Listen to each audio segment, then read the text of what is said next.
Бүтін Қырғызстан. Чынығы элдик партия. Саламатсыздарбы, урматтуу достор. Бүгүн биз Адахан Мадымаров буга чейин эмне иш кылды дегендерге 8 факт менен жооп беребиз.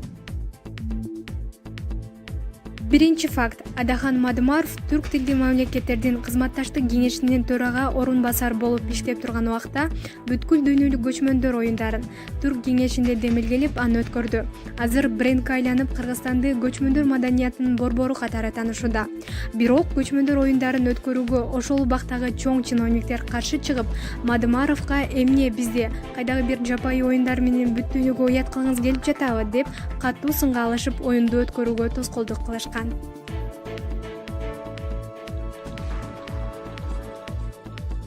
Экинчи факт. Коопсуздук кеңешинин катчысы болуп иштеп турган убакта Кыргыз Республикасынын диний ишмерлерин, муфтият, казият жана башка кызматкерлерди арабтын, Пакистандын кийимдерин эмес, кыргыздын улуттук кийимдерин кийсеңер деп милдеттендирилген.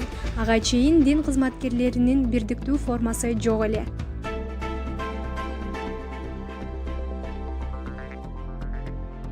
Үчүнчү факт. Кыргыз Республикасынын социалдык блок боюнча вице-премьер-министри болуп турган убакта мектептерде акча чогултуу маселесин жокко чыгарган.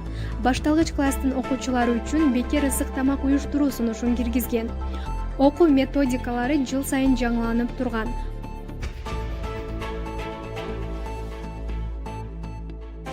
Ошондой эле жаңы төрөлгөн наристе 5 жашка чыкканга чейин эмдөөнү мамлекеттин эсебинен бекер алуусуна шарт түзгөн. Жашы 74-төн жогору болгон пенсионерлер дагы мамлекеттин эсебинен дарылануусуна мүмкүнчүлүк түзүлгөн. Төртүнчү факт. Жогорку кеңештин 4 жолку депутаты болуп тургандагы Адахан Мадымаров жазган мыйзамдар. Жер кодексинин 8 беренесине революциялык өзгөртүүнү Мадымаров жазган. Ага ылайык бай адамдар жерди сатып алып, карапайым калкка арендага берүүсүнө тыюу салынган. Жерге болгон 11 салыктын түрүн кескин түрдө азайтып, жер үчүн, суу үчүн жана социалдык фонд үчүн гана салык төлөнө турган болгон. Туура, Мадымаров суу чыгарып, же жол салып бере алган жок, бирок ал мыйзам жазган. Ошол салык кылып берилүүчү акчалар элдин өзүнүн чөнтөгүндө калып жатат.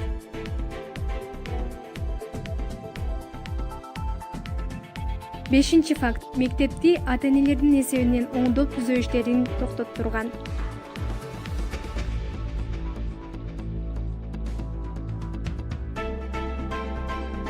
Алтынчы факт. Батыр эне болууну 10 баладан 9 балага, андан 7 балага түшүргөн мыйзамдын автору Адахан Мадымаров.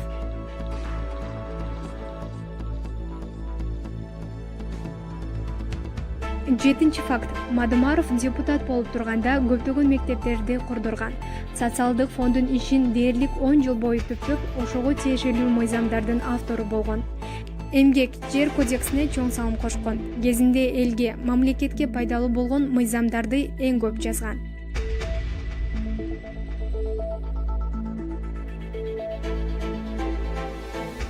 Сегизинчи факт. Ананда кээ бирлери Бакиевче дешет. Туура, Бакиевче. Кыргызстанда ким Бакиевче эмес. Бирок Мадымаров бийликте туруп, бийлик менен күрөшкөн. Ага мисал 2010 жылы февралда Бакиевке арабаны аттын алдына коюп алып чаап баратасыз, абайлаңыз, жакында кулап түшөсүз деп каттуу эскерткен. Ошол эле ЦАРИнин түзүлүшүнө, Максим Бакиевдин ал агенттикке башчы болуп келишине, Бакиев өткөргөн конституцияны өзгөртүү референдумуна караманча каршылык көрсөткөн. Өкүлү дагы, анан жанагы сиздин отделиңиздин башчысы дагы бул жерде эми Кудай сактасын да чет өлкөдөн бирөө катышып отурган болсо, Кыргыздын айдан айын аман болуп ушундай жигиттер менен иштеп жүргөн деп батасын бергенден башка эч нерсе дебейт. Эч бир депутаттын суроосуна толук канааттандырарлык жооп ала алган жокпуз. Бул эмне деген сөз? Да шашылыш болуп калды. Варианты кимде?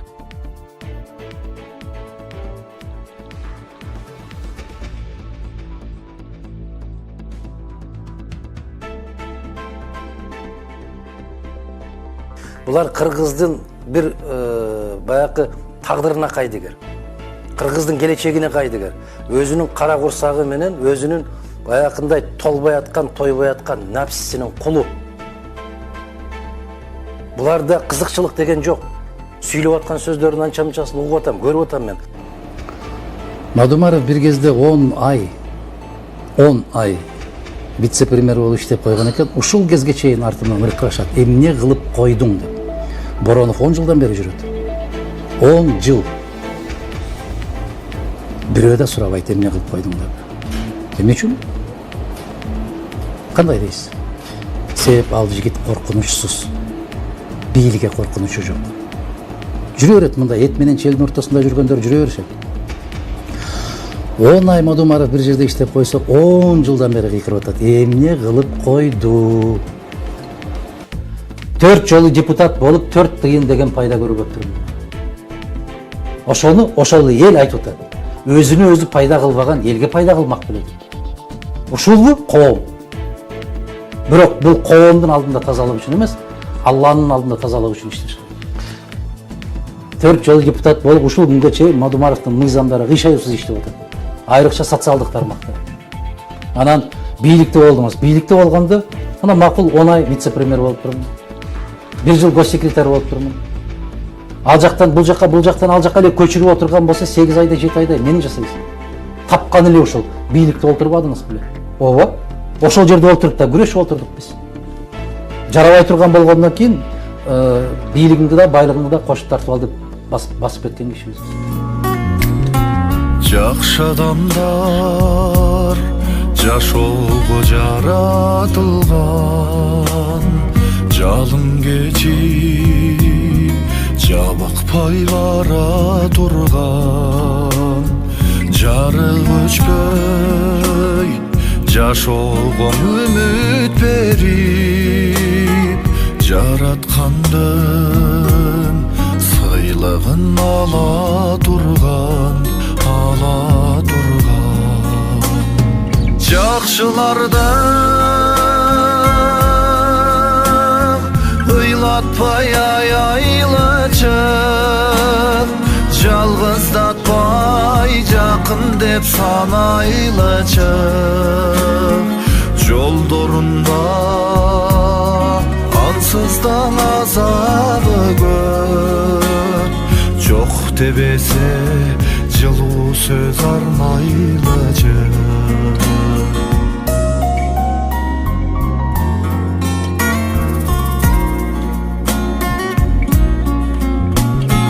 Жакшы адамдар жаз экен көңүлдөргө, жакшы адамдар аз экен өмүрлөрдө, жакшылардын кадырын кеч билебиз, жылдыз болуп асмандан көрүнгөндө, жакшылардын ыйлатпай айлачы, жалгыздатпай жакын деп санайлычы, жолдорунда ансыздан азабы көп, жок дебесе жылуу сөз арнайлычы. Жакшылардын ыйлатпай айлачы, жалгыздатпай жакын деп санайлычы, жолдорунда ансыздан азабы көп, жок дебесе жылуу сөз арнайлычы. Жакшыларды